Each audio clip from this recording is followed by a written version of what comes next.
Hi everyone, welcome to my channel. My name is Emma, and today I bring you a third episode on mental health and giving you tips on some of the things that we can do to make sure we are mentally sound and healthy as much as possible. So first of all, when it comes to mental health, um, when it comes to any other ailments in our body, whether it's we're having headache or stomach ache or whatever else, we seem to be very good at knowing what to do. Either we'll go to a doctor or we take some medication or some herb or something. We know what to do. But when it comes to mental health, it's something that we struggle a lot with it.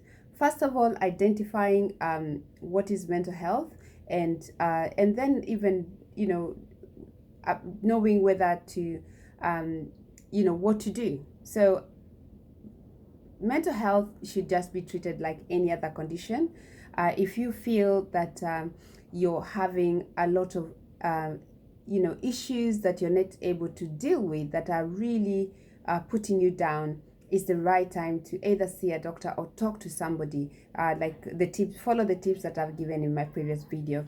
So just to give a very quick overview, mental health or mental health disturbances, this despite it being very commonly used word, it can actually be divided into two. So we have the milder version of mental health. So these are things like depression or anxiety, or then we have the major aspect of it, like the psychosis, like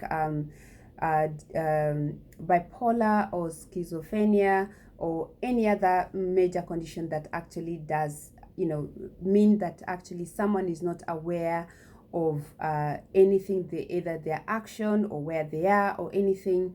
It means that they have deteriorated, and this is where now a proper intervention is required by a doctor.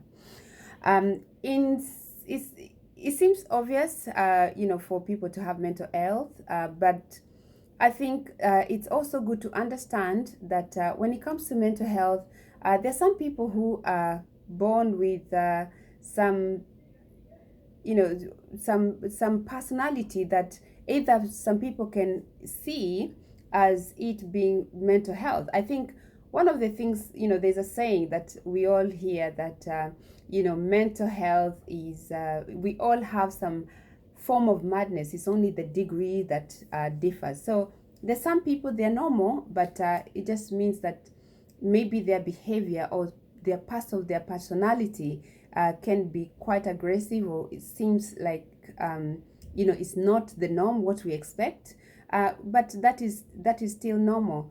Yet there's some people who actually get mental health from some form of trauma that has taken place in their life, whether they have been abused or there have been some very traumatic experiences that they've gone through in their life, which have made them to develop that mental health.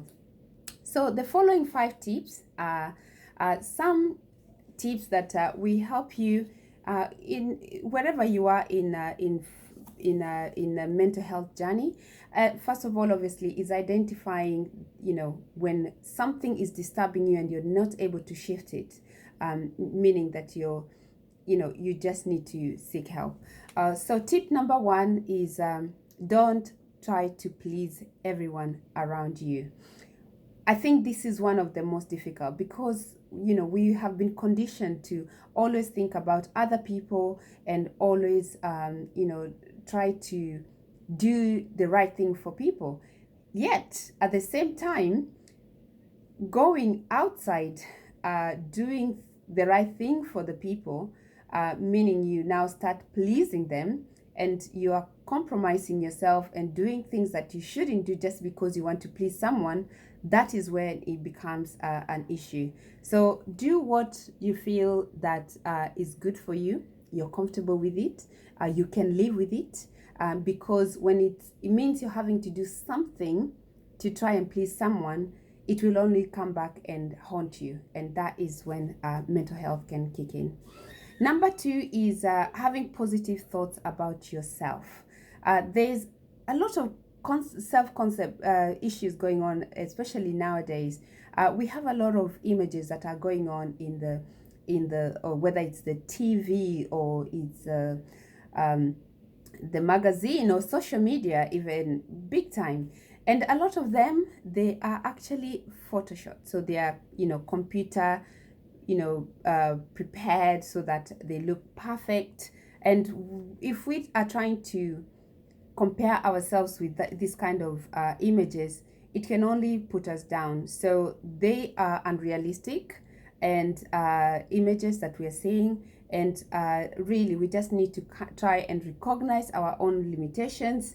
And if you do feel that actually that is the issue, try and do something about yourself. Try and either, whether taking a course or pushing yourself to, become the better person you want to be. But don't try and put yourself down. Don't say you can't do it, you're useless, you're this. Any negative word about yourself should not be, because whatever we speak, that we become. So stay positive. Number 3 is having positive thoughts about the past. Now, the past has already gone, and there's nothing we can do about it. We can't go back in the past, and we cannot change it either. So really, what we have to do about the past is, first of all, just having to accept both the pleasant and unpleasant events that have taken place. Do not blame today's difficulties that you're going through because of a situation that happened in the past. It's just self-defeating. Instead, reflect on yesterday's happiness and see what you can do to to enhance yourself or to propel yourself into a better future based on the learnings that you're taking. But anything that is going to bring you down because of something that you can't do, and most of the time is things that happened in the past that you can't you didn't have a say over them, or you didn't have control over them. So really just trying to stay as positive as you can. Number 4 is positive thoughts about the future. Obviously, living today, present, is the most exciting thing that we can do. Celebrating what we're doing today. And if we are planning the future, meaning we are considering any risks that might come with any of our plans. So we are actually putting plans in place so that if anything doesn't work our way, we're not going to be overwhelmed and overburden our mind as well. So try not to overthink about the future, while at the same time making sure that we are we are celebrating today. And what they say is, overthinking does invite sickness. So please, it is actually really, really important that we stay positive and think ahead to make sure that we combat any negative situations that might come out of it.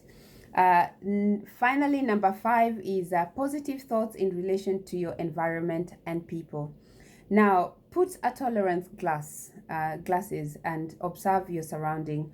Although not everything or everyone is perfect, let's try and be tolerant. I think one of the thing that we can actually do, instead of being very harsh and judgmental about each other, let's try and celebrate what is positive about someone's life.